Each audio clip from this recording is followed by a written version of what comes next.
மத்திய ரயில்வே துறை அமைச்சர் அஸ்வினி வைஷ்ணவ் ரயில்வே பட்ஜெட் தாக்கல் செய்ததை தொடர்ந்து சென்னையில் பத்திரிகையாளர்களை சந்தித்த தெற்கு ரயில்வே பொது மேலாளர் RN சிங் தமிழகத்துக்கான பட்ஜெட் பற்றி விரிவுரை செய்தார். 2026-2027 ஆண்டுக்கான ரயில்வே பட்ஜெட்டில் உள்கட்டமைப்பு உருவாக்கத்துக்கு மொத்தமாக 35,701 கோடி ரூபாய் முதலீடு செய்யப்பட்டுள்ளதால் தமிழகம் மொத்தத்துக்கும் தண்டவாளம் சீரமைப்பு, ரயில் நிலைய சீரமைப்பு மற்றும் பாதுகாப்பு பணிகளுக்கான சிறப்பு அம்சங்கள் உருவாக்கப்படும் என ரயில்வே பொது மேலாளர் RN சிங் தெரிவித்தார்.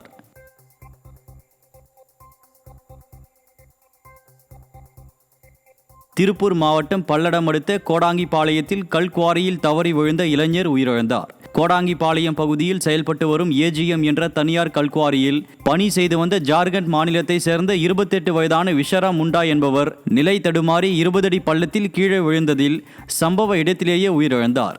இந்நிலையில் கல்குவாரி, சுரங்க தொழில் போன்றவைகளில் பணிபுரிவோருக்கு உரிய பாதுகாப்பு உபகரணங்கள் வழங்கி உயிரிழப்புகளை தவிர்க்க வேண்டும் என வலியுறுத்தப்பட்டுள்ளது.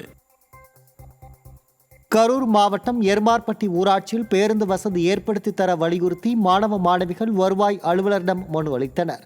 கரூர் மாவட்ட ஆட்சியர் அலுவலகத்தில் நடைபெற்ற மக்கள் குறைதீர் நாள் கூட்டத்தில் அரசு மேல்நிலைப் பள்ளியைச் சேர்ந்த மாணவ மாணவிகள் பேருந்து வசதி இல்லாததால் சரக்கு வாகனத்தில் செல்லும் அவலநிலை உள்ளதாகவும் போதிய பேருந்து வசதி அமைத்து தர வலியுறுத்தியும் வருவாய் அலுவலரிடம் மனு அளித்தனர். கருணாநிதிக்கு பூங்கா, எழுதாத பேனாவிற்கு சிலை அமைக்கும் ஸ்டாலின் அரசுக்கு பள்ளி செல்லும் குழந்தைகளுக்கு பேருந்து வசதி ஏற்படுத்தி தர மனமில்லையா என பொதுமக்கள் கேள்வி எழுப்பியுள்ளனர்.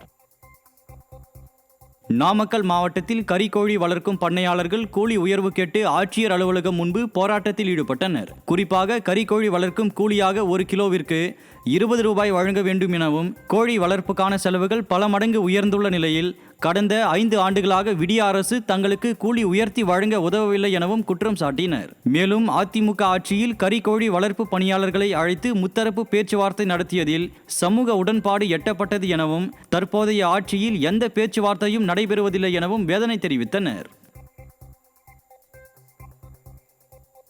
தஞ்சாவூர் மாவட்டம் பாபநாசம் அருகே மேல்நிலை நீர்த்தேக்க தொட்டி இல்லாததால் குடிநீர் பற்றாக்குறையால் கிராம மக்கள் அவதியடைந்து வருகின்றனர். அளவந்திபுரம் கிராமத்தில் 30,000 லிட்டர் கொள்ளளவு கொண்ட நீர்த்தேக்க தொட்டி பழுதான நிலையில் குடிநீர் பற்றாக்குறையால் கிராம மக்கள் நடந்து சென்று ஆற்றில் தண்ணீர் எடுக்க வேண்டிய அவல நிலை ஏற்பட்டுள்ளது.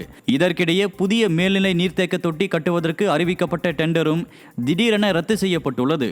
இதனால் கிராம மக்கள் கடும் சிரமத்திற்கு உள்ளான நிலையில் புதிய மேல்நிலை நீர்த்தேக்க தொட்டியை உடனடியாக கட்டித்தர வேண்டும் என பொதுமக்கள் விடியாத திமுக அரசின் மாவட்ட நிர்வாகத்திற்கு கோரிக்கை விடுத்துள்ளனர்.